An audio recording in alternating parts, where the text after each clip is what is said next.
Hello everyone, welcome back to Resistant Front, the first video in the new year. I wish you all guys the best year, my brothers and sisters in Christianity. I wish all of you the best, and I hope the Messiah, the Jesus, help all of us in the years that are coming, and every year be the best that you ever had.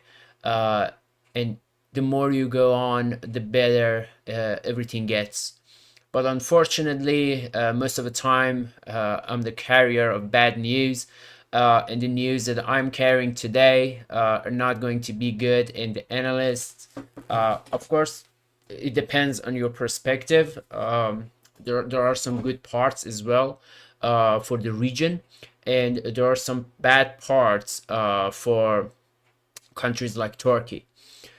Uh, I'm sure that most of you guys heard about the incident of Falcon 50 of Turkey Aerospace that was carrying a couple of high officials of Turkey's side and Turkey-backed rebel groups in Tripoli, and they formed a coalition and a government.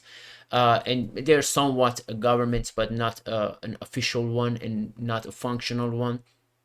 But the man lost his life. Haddad, he was actually a highest ranking official, and he had a lot of good characteristics for a good leader. Unfortunately, with his death, the huge gap of commander structure of Libya, probably we're going to see a new civil war. The opposite side actually announced announced their sorrow and their solidarity with people of Libya. But these people, ever since Gaddafi was overthrown, they never liked one another. They never seen a day that they don't kill one another. Fortunately, in these past few years, the turmoil actually got a little bit less than it was, but there are still a lot of death from disease, hunger. The lack of infrastructure is devastating for people of Libya. Everything is multiple times worse than when Gaddafi was in power. The moment that that happened, I felt a really deep um reminder that foreign technology is always the ones that will get you. If you are not producing your own shit, it's going to have a lot of problem. Every country is the same.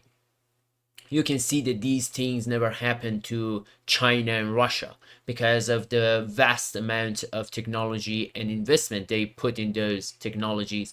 To They can have their own stuff. You can see even Maduro is trusting Huawei to actually build him a custom built phone that Xi Jinping actually gave it to him. So the moment that that happened, it reminded me of an incident in 1981 when a plane took off from Ahwaz, the front line of our war, the opposed war that Baas regime and Saddam conducted against Iran. When they flew from the province that it was fighting to Tehran in the middle of a flight, they actually had a malfunction, and it was an incident that they all lost their lives. The most high rank officials from the Shah era to Islamic era. Unfortunately, some of our highest officials in military and IRGC lost their lives in that incident. The incident was highly controversial in Iran. Most people believe that there is no way that a C-130 Hercules can actually have such an incident that four engine at the same time stop working. One of the generals actually put that in the light and said the possibility of losing 4 engines is just like a 4-line highlight, a 4-line highway at the same time have an incident, have an accident. So it is quite evident that there must be something that relate these. The moment of truth came when Israel actually conducted a terror operation on Lebanese people when they exploded all the pager attack, the pager, the so-called pager attack, a terrorist move of Israel regime, and that maimed and killed a lot of innocent and freedom fighters. That was something that Charlie Kirk, actually a lot of people that want to create these kind of theories, they actually pointed out that there is only one country that if you want to betray can kill you in that horrific manner, and it's going to be Israel. And they pointed out a lot of controversial claims by FBI and Kash Patel, but at the same time you can see that the technology was being used, and unfortunately the loss of all these men, and it's just going to have more problem. It's just going to create more problem for Libya, and it shows how much Western regimes try to stop Turkey from becoming an influential power in Africa and in Islamic world. They don't want the same principles that were existed before World War I be created again. They want a shattered, a shattered Turkish world, a shattered Muslim world, in order to not allow these countries to unite. Probably the only person that could bring peace to Libya after more than 2 decades of bloody war and civil war that NATO caused, it was this man. And unfortunately with his death, there are going to be more problem for Libya and Turkey, because this man was one of the men that Turkey backed in civil war, and he was quite successful at it. The same thing you can see that happening inside Syria when Turkey, Hakan Fidan, the foreign minister of Turkey, was in Damascus and it was giving a speech.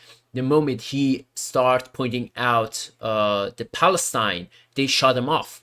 They actually took down the mic and said that, okay, guys, the whole ceremony is done, the whole meeting is done, and they didn't allow him to give any speech. He was talking about a lot of things, but the moment that he started to talk about Palestine, they shut him off. And I believe that Turkey now understand even more how wrong they were in supporting the terrorists and these takfiris in the war with Assad. Assad was not an ideal ruler that has some quite anti-Turk rhetoric in his minds, but he was a man that they could do business with. And they were the first trade partner of Syria.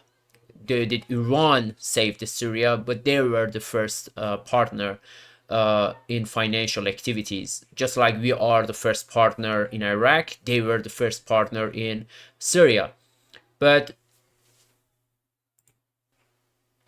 there are a lot of controversy around that as well. When your tech is not yours and everything is becoming more and more AI driven, the more and more computerized, these things are not that foreign anymore. This is not something that you can see in science fiction. The president of Indonesia, the former president of Indonesia, once said that all of our planes are for shows, just for aerial shows. we are not able to defend ourselves with these planes simply because they have a code. If you don't have access to those codes, you cannot start them. It's just that simple. They will ask you, why do you want to start the F-18 that you bought from us, F-16 that you bought from us, F-35 that you bought from us? What do you want to do with it? And you need to have some sort of reason so they can give you the key to start it. It's just so ridiculous to see how these people are paying for these devices and equipment that they can't have access to and freely use them.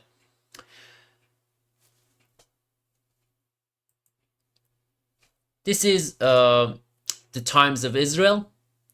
They actually pointed out that IDF is now not allowed to use Chinese cars. They see China as a main adversary, so they believe that there might be some sort of cooperation between Iran and China, and they give up a lot of information about GPS location, and it's going to be a next target thing. You know, they're not allowing anymore the Chinese cars to be used inside military spectrum of Israel.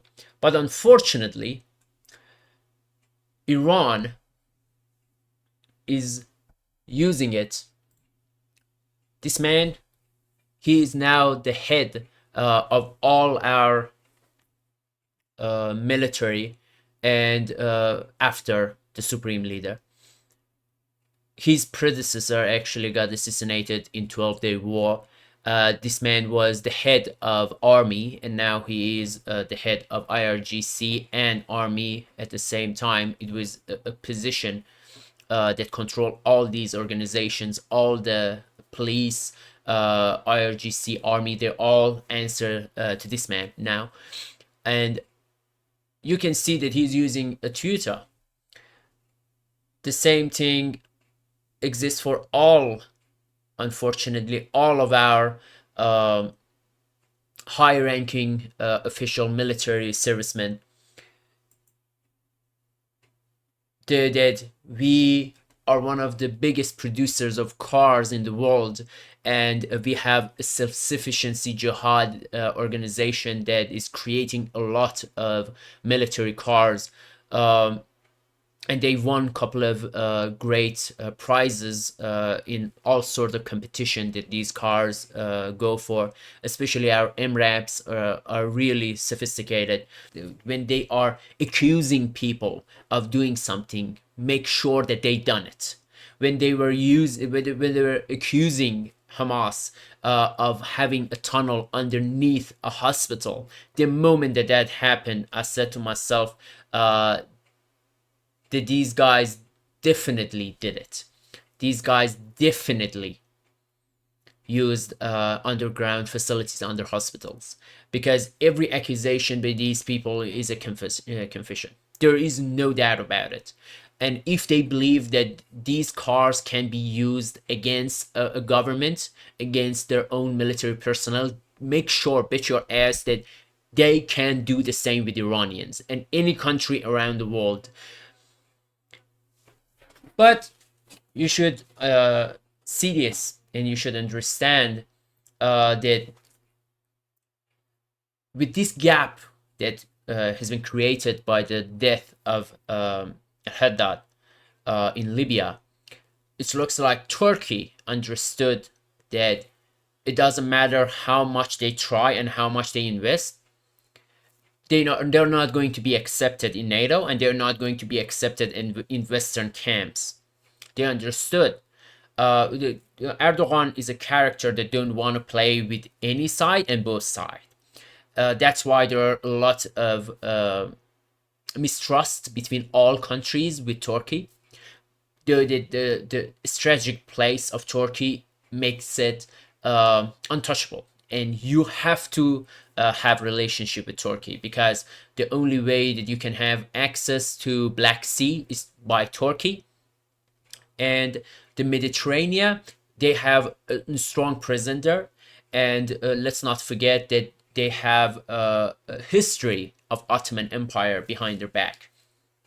So that you can see after Ottoman, they start having a lot of identity issues, and they are trying to steal from Mongols, from Iranians, from Greece, from Arabs. They try to steal a lot of identity because of the issue that they have in Pan-Turkism.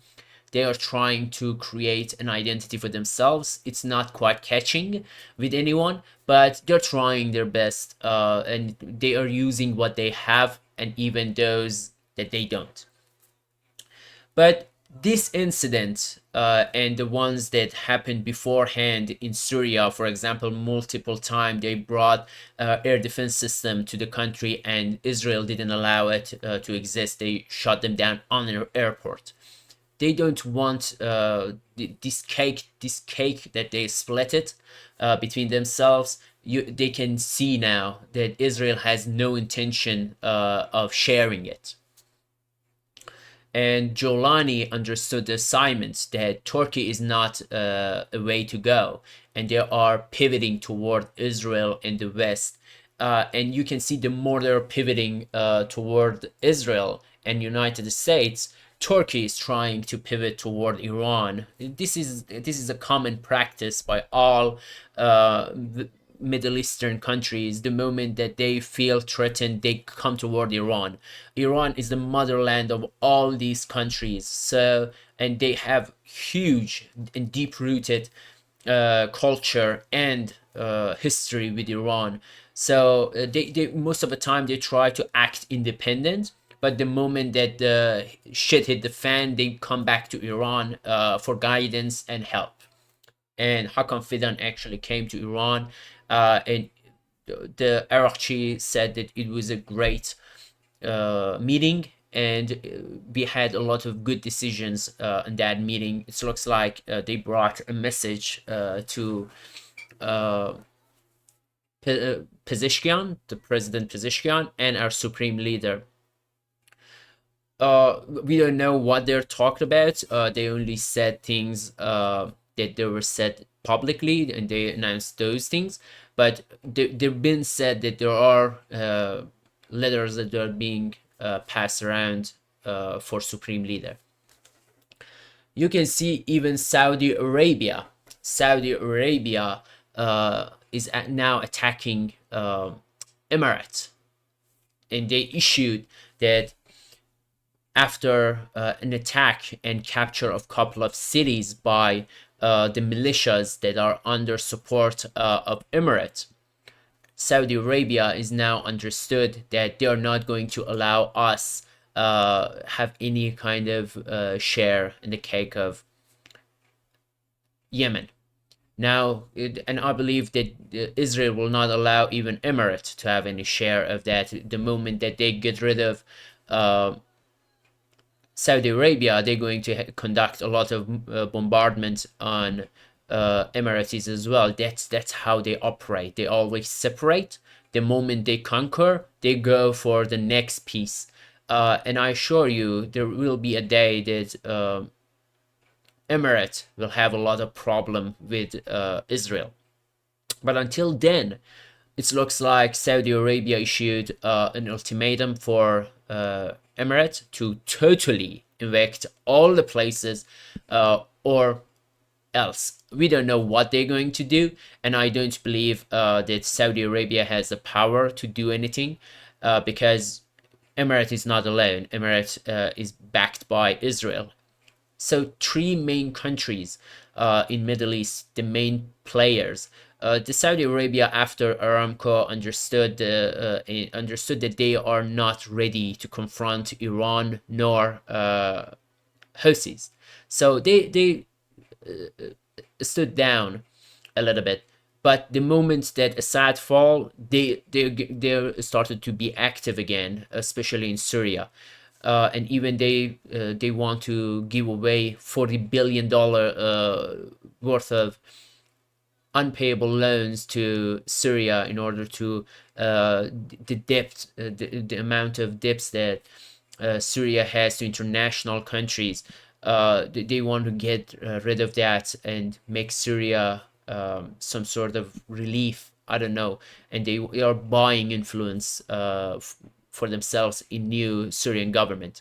But they understood that Israel will not allow that. And the Giuliani himself is a Takwiri, and he started to move around his forces and killing Druzes, Kurds, Alawites. And after that, they understood that this guy is not going to stay, and we're not going to invest more than that. And three countries are getting more and more closer, and I hope a day comes that Islamic Ummah actually get around and work with one another. Zarif, Dr. Zarif, it looks like they just gave him a bed around Al Jazeera, yeah, studio, and he's just sleeping there because he's just giving left and right interviews with Al Jazeera. And the focal point of his talks, though, that I'm most of the time I don't like this man, and I don't believe that he has any good in his heart for Iran. But there are a couple of things that he says, and it actually resonate with me. One of them is that he says that all the time they were blaming Iran for what they were doing. Now they understood that Iran was on the right side of history, and now every single one of them are criticizing Israel. So from technology to geopolitics, this is how everything is being conducted around the world.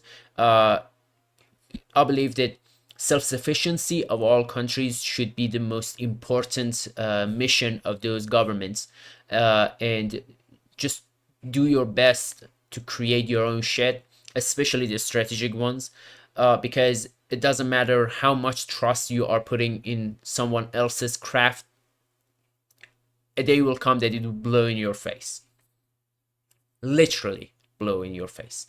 So thank you guys for listening to me for 22 minutes, or maybe it's less, I don't know, after edit.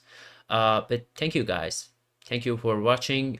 Please do subscribe, liking, whatever you can. Thank you guys. God bless you.